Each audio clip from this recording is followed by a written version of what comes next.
Formula ఈ race కేసుపై కేటీఆర్ వేసిన పిటిషన్పై సుప్రీంకోర్టులో ప్రస్తుతం విచారణ కొనసాగుతోంది. ఫార్ములా ఈ రేస్ కేసుపై క్వాష్ పిటిషన్ వేశారు కేటీఆర్.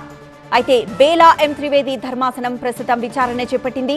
కేటీఆర్ తరపున అడ్వకేట్ సుందరం వాదనలు వినిపిస్తున్నారు. ఇది పూర్తిగా రాజకీయ కక్ష సాధింపు కేసని, ఇందులో ఒక్క రూపాయి అవినీతి కూడా జరగలేదని ఆయన వాదిస్తున్నారు. 13(1)(a) సెక్షన్ కేటీఆర్ కు వర్తించదు అంటున్నారు సుందరం.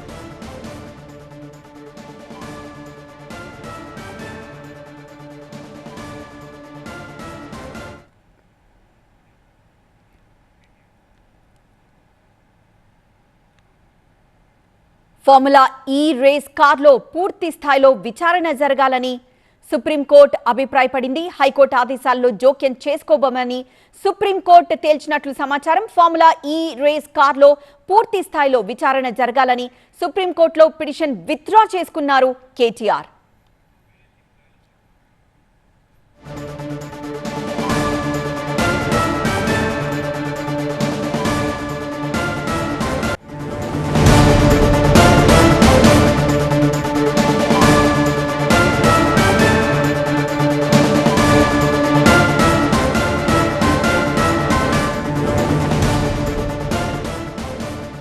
రైట్, కొద్దిసేపటి క్రితమే విచారణ ముగిసినట్లు తెలుస్తోంది. సుప్రీంకోర్టులోనూ కేటీఆర్ కి నిరాశ తప్పలేదు. సుప్రీంకోర్టులో పిటిషన్ విత్డ్రా చేసుకున్నారు కేటీఆర్. ఫార్ములా ఈ రేస్ కేసులో పూర్తి స్థాయిలో విచారణ జరగాలని సుప్రీంకోర్టు అభిప్రాయపడింది. సో హైకోర్టు ఆదేశాల్లో జోక్యం చేసుకోబోమని సుప్రీంకోర్టు స్పష్టం చేసినట్లు తెలుస్తోంది.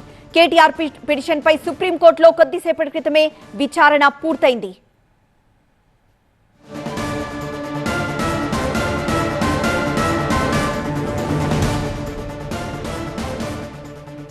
మా బ్యూరో చీఫ్ విజయ్ మరింత సమాచారం అందిస్తారు. విజయ్, ఫార్ములా ఈ రేస్ కేసులో పూర్తి స్థాయి విచారణ జరగాలని సుప్రీంకోర్టు అభిప్రాయపడింది. అంటే ఏ స్థాయిలో, ఎలాంటి విషయాల్లో పూర్తి స్థాయిలో విచారణ జరగాలని సుప్రీంకోర్టు ఉద్దేశం?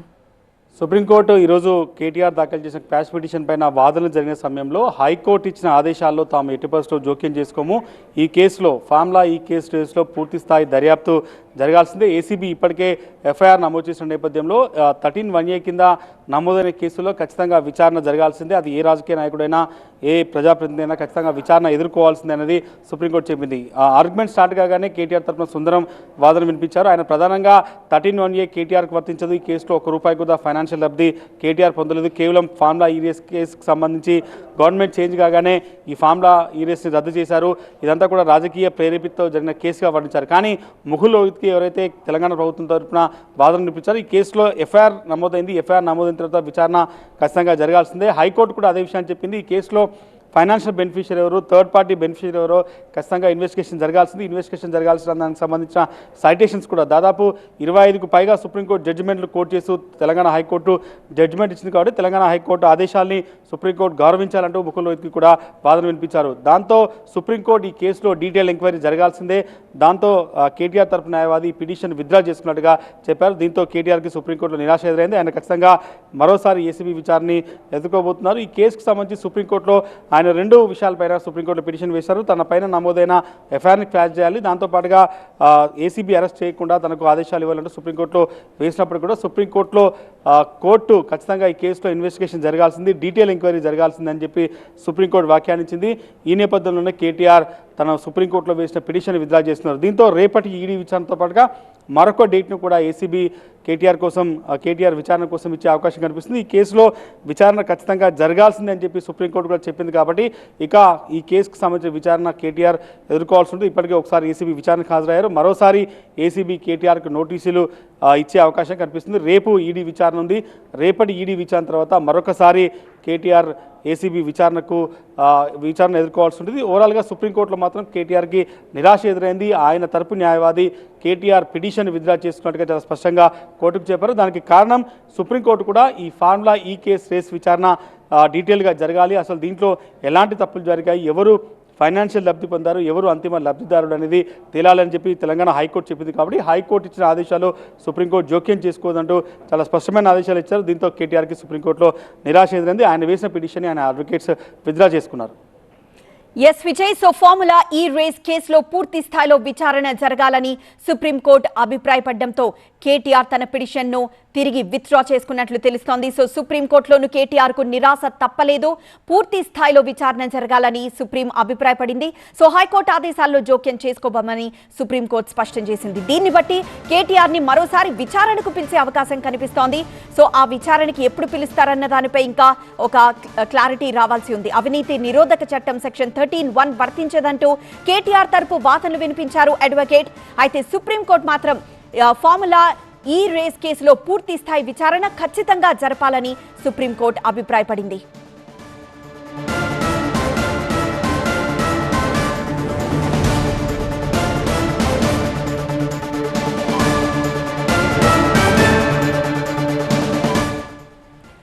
సో సుప్రీంకోర్టులోనూ కేటీఆర్ కి నిరాశ తప్పలేదు. సుప్రీంకోర్టులో క్వాష్ పిటిషన్ ను విత్డ్రా చేసుకున్నారు కేటీఆర్. ఫార్ములా ఈ రేస్ కేసులో పూర్తి స్థాయిలో విచారణ జరగాలని సుప్రీంకోర్టు అభిప్రాయపడడంతో హైకోర్టు ఆదేశాల్లో జోక్యం చేసుకోబోమని సుప్రీంకోర్టు ఒక క్లారిటీ ఇచ్చేసింది. దీంతో మరొకసారి కేటీఆర్ ను విచారణకి పిలిచే అవకాశం కనిపిస్తోంది. ఇవాళ విచారణ సందర్భంగా సెక్షన్ 13(1) పై వాదనలు వినిపించారు. అవినీతి నిరోధక చట్టం సెక్షన్ 13(1) వర్తించదు అంటూ కేటీఆర్ తరపున వాదనలు వినిపించారు అడ్వకేట్. అయితే 54 కోట్ల రూపాయలు పొందిన సంస్థ నిధుల జాబితాలో లేదు, డబ్బు చెల్లించడం అవినీతి ఎలా అవుతుంది అంటూ కేటీఆర్ లాయర్ వాదనలు వినిపించారు. అరెస్ట్ చేయాలనుకుంటే చేసుకోండి అంటూ కేటీఆర్ న్యాయవాది తన వాదనలు వినిపించారు. కేటీఆర్ కి రూపాయి కూడా లబ్ధైతే కలగలేదని తన వాదనలో వినిపించారు. తెలంగాణ ప్రభుత్వం తరపున ముకుల్ రోహిత్ కి వాదనలు వినిపించారు. పూర్తి స్థాయిలో దర్యాప్తు జరుగుతుందని కోర్టుకు చెప్పారు రోహిత్ కి.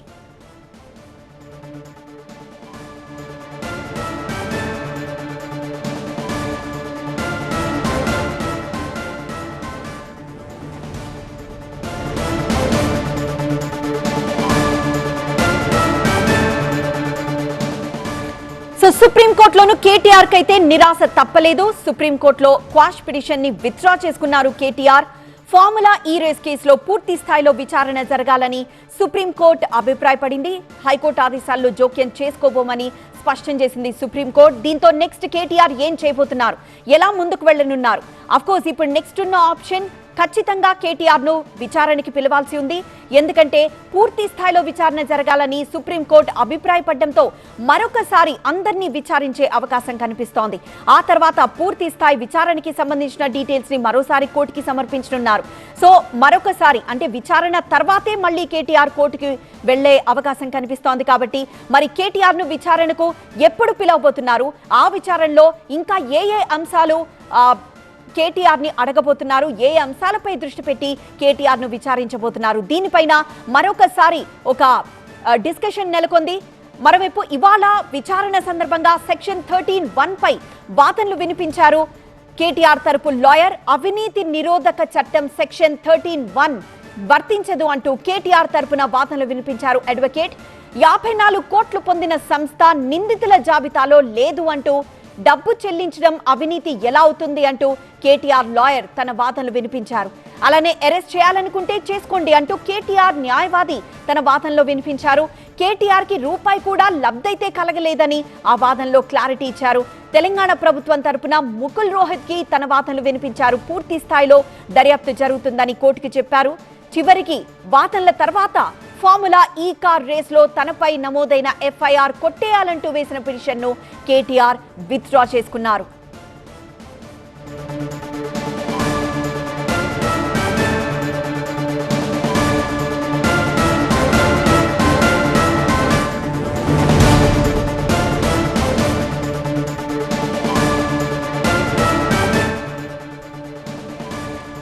అవినీతి నిరోధక చట్టం సెక్షన్ 13(1) వర్తించదు. మరోవైపు ఇది కేవలం పొలిటికల్ రివెంజ్ మాత్రమే అంటూ కేటీఆర్ తరపున వాదనలు వినిపించారు అడ్వకేట్.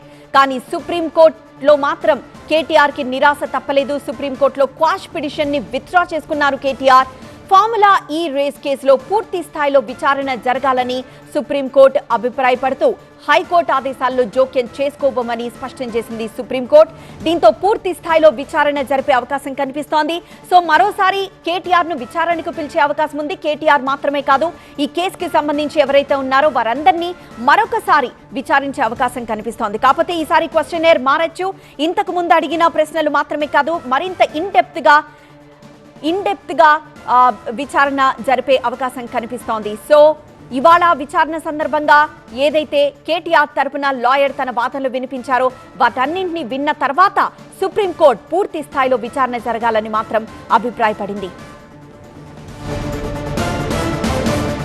మా అసోసియేట్ ఎడిటర్ మహాత్మా మరింత సమాచారం అందిస్తారు. మహాత్మా, ఏ విషయాల్లో సుప్రీంకోర్టు మరింత విచారణ జరగాలని అభిప్రాయపడింది? మరోవైపు ఇప్పుడు నెక్స్ట్ ఇంకా కేటీఆర్ కున్న ఒకే ఒక దారి విచారణకు హాజరు కావడమేనా? ఈ పిటిషన్ మీద విచారణ చేపట్టినప్పుడు మొదట కేటీఆర్ తరఫున న్యాయవాది తన వాదనలు వినిపిస్తూ ఇందులో ఎఫ్ఐఆర్ నమోదు చేసిన క్రమంలో అవినీతి నిరోధక చట్టంలోని సెక్షన్ 13(1)A ఎలా నమోదు చేస్తారు, ఇందులో అసలు అవినీతి ఎక్కడ జరిగింది, ₹1 లబ్ధి పొందినట్టు కేటీఆర్ ₹1 అయినా లబ్ధి పొందినట్టు ఎక్కడా కూడా లేదు, అలాంటప్పుడు ఈ సెక్షన్ ఎలా అప్లై అవుతుంది అంటూ ఆయన వాదనలు వినిపించే ప్రయత్నం చేశారు. అంతేకాదు ఒకవేళ ఏమన్నా ఉంటే అవి ప్రొసీజరల్ గా జరిగిన పొరపాట్లు అయి ఉంటాయి తప్పితే అవినీతి మాత్రం ఎక్కడా జరగలేదు. ఈ 54 కోట్లు ఏ సంస్థకైతే చేరాయో ఆ సంస్థ ఈ కేసులో నిందితుల జాబితాలో లేదు. అలాంటప్పుడు ఇందులో అవినీతి జరిగిందని ఎలా అంటారు, అవినీతి నిరోధక చట్టాన్ని ఎలా అప్లై చేస్తారు అంటూ ఆయన వాదనలు వినిపించే ప్రయత్నం చేశారు. అయితే ఆ సందర్భంగా సుప్రీంకోర్టు ధర్మాసనం హైకోర్టు ఇచ్చిన ఆదేశాల్లో జోక్యం చేసుకోవడానికి నిరాకరించింది. ఈ సందర్భంగా కేటీఆర్ తరపు న్యాయవాది మొదట ఇటువంటివి ఏవైనా ఉన్నప్పుడు ప్రాథమిక విచారణ జరిపించాలి, ఆ తర్వాతనే ఎఫ్ఐఆర్ నమోదు చేయాలనేది ఒక స్టాండర్డ్ ప్రాక్టీస్ గా వస్తుంది. కానీ ఆ విధానం ఏది లేదు, ఇది పూర్తిగా రాజకీయ కక్ష సాధింపుతో పెట్టిన కేసు అంటూ ఆయన వాదన వినిపించే ప్రయత్నం చేశారు. కానీ సుప్రీంకోర్టు ధర్మాసనం అధికారులు అవినీతికి పాల్పడరు అంటే నమ్మే పరిస్థితి ఉందా అంటూ ఆమె బేలా ఎం త్రివేది ప్రశ్నించారు. మొత్తంగా హైకోర్టు ఆదేశాల్లో జోక్యం చేసుకోవడానికి నిరాకరించారు. దీంతో తాము పిటిషన్ వెనక్కి తీసుకుంటాము, విత్డ్రా చేసుకుంటాము అంటూ కేటీఆర్ తరఫు న్యాయవాది సుప్రీంకోర్టు ధర్మాసనానికి తెలిపారు. సో ఈ సందర్భంగా పిటిషన్ డిస్మిస్డ్ యాజ్ విత్డ్రాన్ అంటే ఇంకా ఎలాగూ విత్డ్రా చేసుకుంటున్న నేపథ్యంలో డిస్మిస్ అయినట్టుగా మనం భావించాల్సి ఉంటుంది. మొత్తంగా సుప్రీంకోర్టులో కేటీఆర్ కు నిరాశ ఎదురైందని చెప్పవచ్చు. ఎస్ మహాత్మా, సుప్రీంకోర్టులో క్వాష్ పిటిషన్ ని ప్రస్తుతానికి విత్డ్రా చేసుకున్నారు కేటీఆర్. ఫార్ములా ఈ రేస్ కేసులో పూర్తి స్థాయిలో విచారణ జరగాలని సుప్రీంకోర్టు అభిప్రాయపడింది. అయితే ఇంతకు ముందు అవినీతి నిరోధక చట్టం సెక్షన్ 13(1) కేటీఆర్ కు వర్తించదు అంటూ కేటీఆర్ తరపున వాదనలు వినిపించారు. మరోవైపు 54 కోట్లు ఎక్కడికైతే వెళ్లాయో ఆ కంపెనీలు ఏవి నిందితుల జాబితాలో లేవు అంటూ తన వాదనలు వినిపించారు. కానీ సుప్రీంకోర్టు మాత్రం పూర్తి స్థాయిలో ఈ కేసులో విచారణ జరగాలని అభిప్రాయపడింది.